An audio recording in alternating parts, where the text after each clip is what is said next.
Amigos de Letra Capital, estamos con el escritor Renato Cisneros para conversar de su más reciente libro, Algún día te mostraré el desierto, diario de paternidad. ¿Cómo estás, Renato? Bien, Carlos, gracias por la conversación.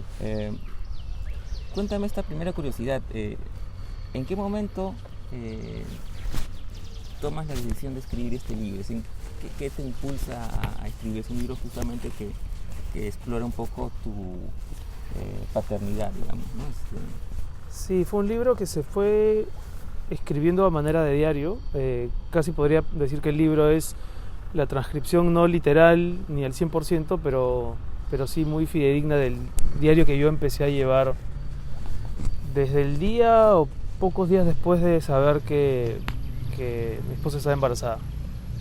Y se me fue imponiendo la escritura más o menos diaria porque desde el primer día empecé a desarrollar, por un lado, fascinación ante el hecho y también un cierto pánico que fue larvándose, y como no había forma de compartir esas inquietudes con mi esposa, porque evidentemente lo que menos quiere una mujer embarazada es un hombre que todo el tiempo le esté transmitiendo sus inquietudes y preocupaciones respecto de un hecho que se supone es como la consolidación o la realización personal de alguien, como la paternidad. Lo empezaba a escribir y así se fue, y así empezó a construirse este libro a partir de eso. ¿Y cómo armaste la estructura? O sea, porque me cuentas que lo comenzaste a escribir y me imagino que en ese momento no tenías una idea del conjunto, ¿no? Sí, no. De hecho, el libro empieza con una historia previa, ¿no? Con el momento en que yo conozco a Natalia, y en ese momento no parecía... la situación no parecía prefigurar ninguna crisis ni ninguna sensación ambigua, y una vez que nace mi hija y que se empieza a generar una crisis matrimonial, yo dejé de escribir durante un buen tiempo y recién lo retomé varios meses después. Sí, se cuenta también. Sí, claro. Sí, y de hecho en algún momento ya durante ese tránsito había pensado que podía ser un libro, aunque no estaba muy seguro de qué, no sabía si era un libro únicamente sobre la paternidad, si era un libro sobre la masculinidad, sobre la crisis de los 40 años o de todo al mismo tiempo. Pero recién fue cuando me propusieron la idea de hacer el libro, es decir, de que eso exista como un libro más orgánico. Recién ahí pensé en estructuras y eso. Cuando venía algún amigo o el editor me decía ¿en qué estás haciendo? Le contaba en lo que estaba, le decía no puedo escribir absolutamente otra cosa, tengo la cabeza totalmente metida en esto, y ahí fue cuando por primera vez me preguntó ¿no has pensado que puede ser un buen libro? Y le dije la verdad es que no lo había pensado, porque no lo había escrito para que sea un libro, lo había escrito para desahogarme, para confrontarme con las propias angustias de quien a los 41 años va a convertirse en padre sin haberse planteado nunca en su vida realmente, ¿no? Llegar a hacerlo. Y eso, entonces es un libro que se ha ido armando, a diferencia de otros, con otras velocidades, ¿no? Claro, además es interesante porque además de escribirlo, digamos, comenzaste a tener lecturas sobre el tema, ¿no? Porque que las mencionas en el libro, la relación de escritores con sus hijos, por ejemplo, ¿no? Ahora, respecto de tu anterior pregunta, me quedé pensando en algo, que efectivamente es un libro que tiene una estructura de diario, pero que a diferencia de los típicos diarios de escritores, o de los clásicos diarios de escritores más bien, al mismo tiempo cuenta una historia, ¿no? Cuenta una historia, hay una curva narrativa. Lo que normalmente vemos en los diarios, y es algo que recién estoy pensando ahora, son apuntes dispersos sobre distintos asuntos y materias que juntos van configurando, ¿no? Como una personalidad, o nos da una idea de la vida del autor. Aquí hay una historia que se cuenta a manera de diario, eso. Y sí, fue en un momento inevitable buscar libros de autores sobre hijos. Pero hay poco, en realidad. Lo que encontré mejor dicho, hay muchos libros, pero la mayoría de ellos son libros donde los escritores hablan o de sus hijos muertos, o de sus hijos desaparecidos, o de sus hijos enfermos. Y más bien hay pocos donde haya un autor celebrando la existencia de un hijo, ¿no? Me pasó que encontré varios libros que me costaba leer al mismo tiempo porque yo estaba a punto de convertirme en padre y ellos eran autores que habían escrito esos libros al momento de dejar de serlos, por alguna razón.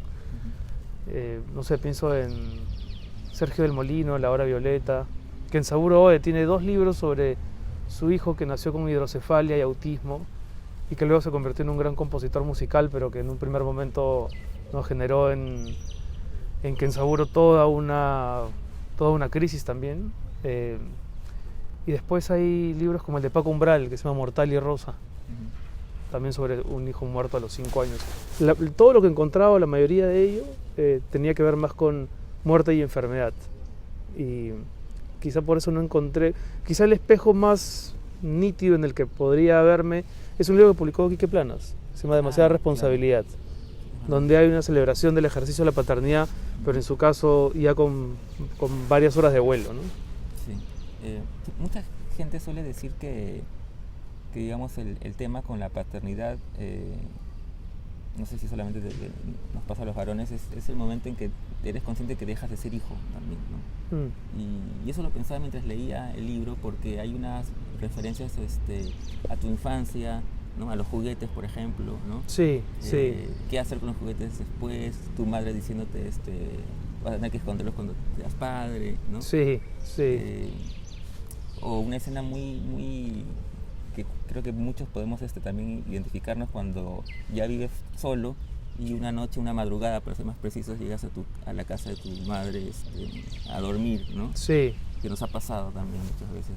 Sí, y que sientes como que estás regresando al lugar al que quizá en el fondo sigues perteneciendo, ¿no? Exacto, ¿no? Entonces, y hay un momento en que quizás la paternidad te haga pensar en que terminas de ser hijo y asumes otra condición. Sí, es como una mutación, es una transformación donde no sabes muy bien lo que viene, ¿no? Porque no sabes en qué tipo de padre vas a convertirte, porque de pronto te puede costar imaginar que resignas determinadas cosas de tu actividad, y más bien de lo que sí tienes certeza y claridad es de lo que estás dejando, ¿no? Y que ya va a ser más difícil que puedas seguir haciendo. Y claro, cuando eso te pasa a los 28, a los 30, me imagino que tal vez la transformación discurre de otra manera, pero cuando tienes ya una vida hecha y estás tan acostumbrado a ese mundo, de pronto cambiarlo, modificarlo, cuesta un poco más. Sobre todo en personalidades que, como las de los escritores, tienen que ver tanto con la neurosis, las manías, los rituales y cierta predisposición a estar solo, ¿no? O a pasar mucho tiempo solo. Entonces ahora sabes que nunca más vas a estar solo, porque incluso de una esposa puedes divorciarte, pero de un hijo no puedes divorciarte nunca, ¿no? No puedes alejarte aunque te alejes, porque incluso alejándote siempre ese alejamiento te va a perseguir en la cabeza. Así que creo que es la primera vez que yo sentí miedo y responsabilidad de algo, ¿no? Nunca había sentido tanto miedo ni me había sentido tan responsable de nada en mi vida, ni con trabajos, ni con nada, ¿no? Sí.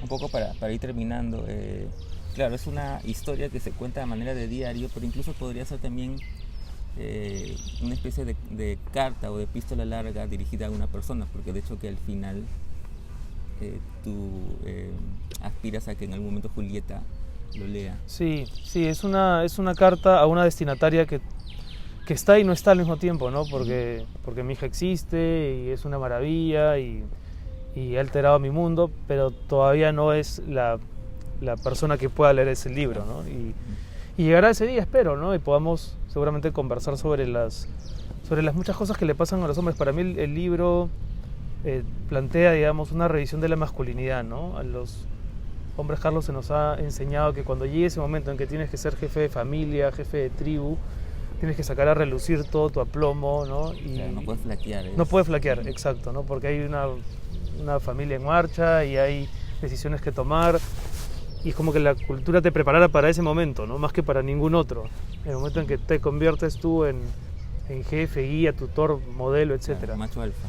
Sí, y lo cierto es que, y estoy seguro que a mucha gente le pasa, pero mucha gente se siente un poco tímido de compartirlo, es que muchos tenemos miedo de convertirnos en padre, no creo que sea por inmadurez, sino porque da miedo, ¿no? Da pavor convertirse de pronto en otra cosa y que y ponerte a una criatura sobre los hombros, ¿no? Para proteger a alguien exige, digamos, una fortaleza mayor, ¿no? Muchas gracias, Renato. A ti, Carlos, muchas gracias. Amigos de Letra Capital, estuvimos pues con el escritor Renato Cisneros, con el que hemos hablado de su más reciente libro, Algún día te mostraré el desierto, diario de paternidad, publicado por Alfaguara y que lo pueden encontrar en la Feria Internacional del Libro. Muchas gracias.